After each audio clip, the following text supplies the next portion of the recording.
Hello and welcome. This is the 10th video in Darton College's Science Department's Flip Learning series from P3 Force and Motion. This video is on fueling vehicles and choices for how we do that.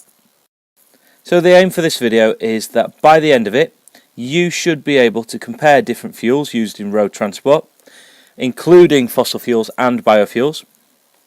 You should also be able to describe how electricity can be used to power vehicles, either from batteries or by using solar power. Right, the majority of cars and vehicles in the UK use fossil fuels in the form of either petrol or diesel. They all come from crude oil, which is why they're considered to be fossil fuels. What happens in an engine is that the fuel is burned, and when the fuel is burned, the heat released is converted into kinetic energy, which drives the car forward. It also uses this energy to provide the electrical energy for the car, for the radio, headlights, any other electrical devices, including the air conditioning system and things like that inside the car. There are two major problems with this situation. One is the association with carbon dioxide and a link to global warming, and the second major situation is fossil fuels and their finite nature, which literally means that they will run out. They're getting harder and harder to find at the moment, and eventually we will have exhausted the supply of fossil fuels. So as well as looking for alternative ways to fuel cars, one of the main things we're looking for, and car manufacturers and people are looking at, is fuel consumption as a way to extend the life of fossil fuels. Current cars are very efficient compared to previous vehicles. They're very efficient because the car manufacturers have advanced technology to reduce fuel consumption. But there's also other things that drivers can do. You can drive in the appropriate gear, not driving at a low gear. You can accelerate and brake smoothly rather than driving aggressively. You can make sure the tyres are at the right pressure. You can close windows. You can not have the roof boxes on the top of the car. There's various different things that people can do. You know, making sure that the tyres are at the right pressure, for example. All these things increase the efficiency of the car and decrease its fuel consumption. The first alternative we're going to look at is LPG. LPG is a crude oil derivative, so it's also a fossil fuel. It does produce carbon dioxide, but there's less carbon dioxide than with petrol and with diesel.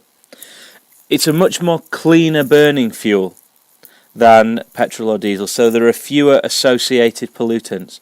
It's basically it's a smaller fraction from the fractioning column. It's higher up, so it burns more cleanly than petrol and diesel.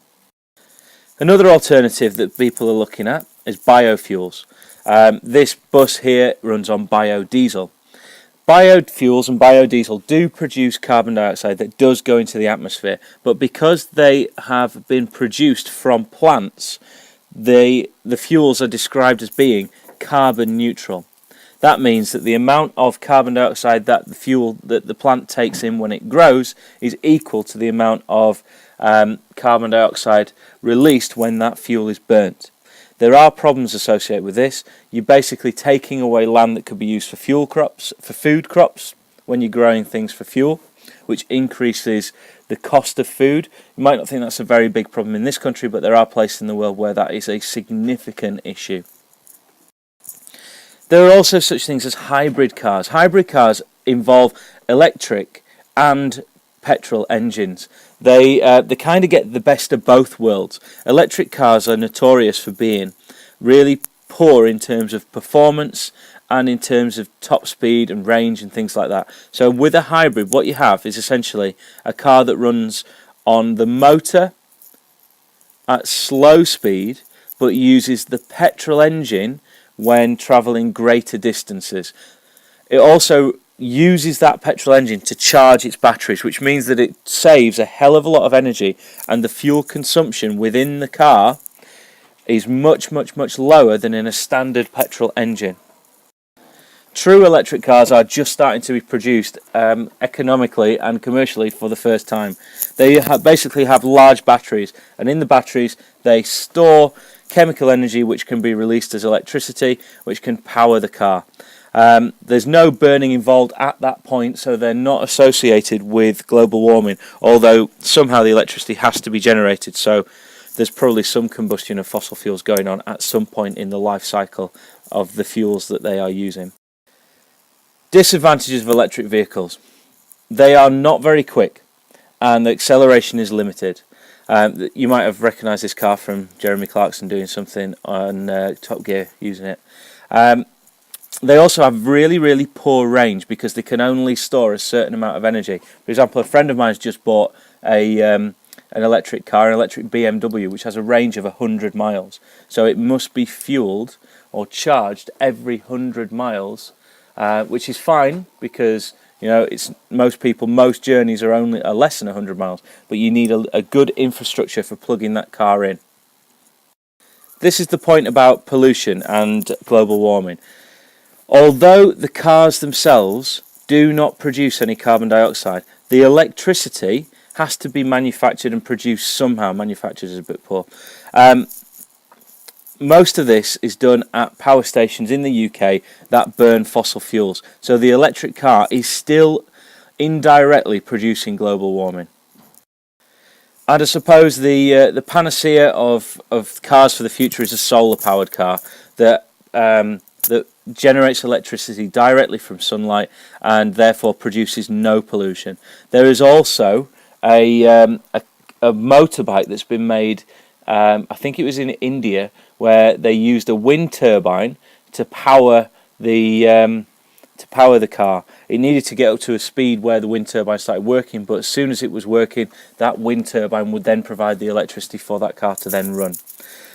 Disadvantages with things like solar cars is that they have to be very light. Solar power is not very efficient currently, and they can obviously only be used in places where there is a decent amount of sunlight. So in summary, fossil fuels. They're most efficient, but they produce carbon dioxide that contributes to global warming, and fossil fuels are finite and will run out. Next one, biofuels, which are carbon neutral, produce carbon dioxide. They don't have as good performance, however, as fossil fuel cars, and they take up land that could otherwise be used for food. Electric cars, which do not produce any carbon dioxide at the end point, but have a very poor range, poor acceleration, and poor speed. And because of this, they have to be very light. And solar cars, which are truly pollution-free, but very limited in where we could use them. There's also the wind power car that I mentioned as well, but this is not something that you need to be aware of in terms of this examination, but they are in development. Thank you very much for watching this video. This is for the second lesson on Thursday, the 8th of May. Please don't forget to bring your evidence to the lesson. Thank you very much for watching.